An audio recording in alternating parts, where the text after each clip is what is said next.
Hello and thank you for joining me today for the Proctor instructional video. Today we're just going to go over how to get onto the proctoring system, what to expect when you get onto the proctoring system, and how to troubleshoot different problems along the way. So first off, I would like to say thank you so much for serving as a proctor. Without you, our students truly would not be able to take their online tests, so we truly appreciate the time that you're spending to proctor these exams. So with that said, let's jump right into it. So first off, we're on the Arizona HOSA website, and so this is a really great place to get all of the information that you need. So today we're going to start on the online testing page. So if you hover over the events button and go down to the online testing button and click on it, it'll bring you to our online testing page. And so our online testing page has information about online testing as well as when online testing takes place, and has different materials. So today we're going to be focusing on these proctor materials. So before you are eligible to proctor, we do ask that you sign our proctor confidentiality agreement, which when you click on this link will open this document right here. So the test proctor confidentiality agreement. All you have to do is read it, sign it, and return it to your chapter advisor for the chapter that you are proctoring for. And when you give it back to your proctor, for your advisor, make sure that they give you the chapter number or numbers that you will be proctoring for, just so that we are able to fill it out on our side. In addition to that, it also has the proctor instructions page, which is this page here that we'll be going over today. So after you've filled out the proctor confidentiality form, you should get an email from National HOSA, very similar to this one, with proctor, a username for your proctor information, and a password. So this is important because this is how you log in to the system. And so what you're going to do is then go to HOSA.org, and it'll bring you to the National HOSA website. It gives you a link here. Don't follow it, it won't let you log in. Just go straight to the National HOSA site at HOSA.org and come up to the top right corner and hit log in. So when you hit log in, what'll happen is it'll take you to this page. And you can see here that it has an option for online testing proctors, and you can hit proctor a test. So that's what we're going to do right now. If you didn't receive an email, check your spam folder. Sometimes the emails end up in spam, and if you still haven't received it and you've checked your spam folder, give us a call, and then we can either give you your username and password, or we can resend an email to you. But once you get to this page and you do have the email, what you can do is you can either copy and paste your username and password, or you can type it in. So what I'm going to do is I'm going to copy it. And being very careful to actually just copy the text. I don't want to accidentally copy the extra space in front of the proctor or the extra space in front of the password, because it won't let you log in. And I will show you what'll happen if you do that on accident. So I copied my proctor right, but I'm going to copy my password incorrectly. So now that that's in, I'm going to hit log in, and it's going to say that I have a login error. So just be very, very, very careful when you're copying and pasting.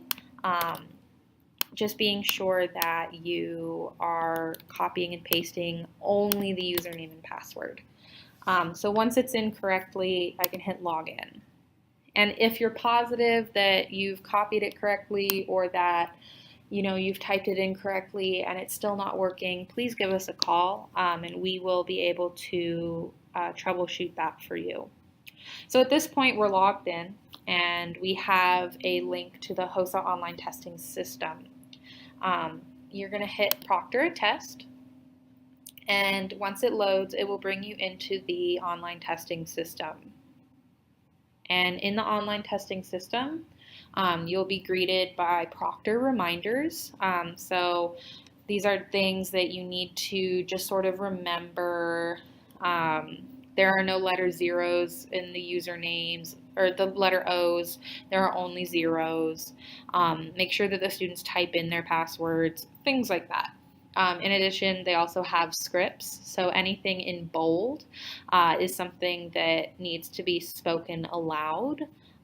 So be sure to look that over before you begin testing. In addition, the page will automatically reset. So I have mine set for every 500 seconds. When you log onto the page, it will be set for 60 seconds. For some people, that might be a little bit too fast. So you can set that to whatever number of seconds you feel is appropriate for what you need. So what's happening here on this page? So for our mock state leadership conference, I have competitors in EMT and in biomedical debate. So before you hit begin test, you should make sure that all of the students competing in your events, so for example, EMT and biomedical debate, make sure that all of the competitors who are competing in this competition are there.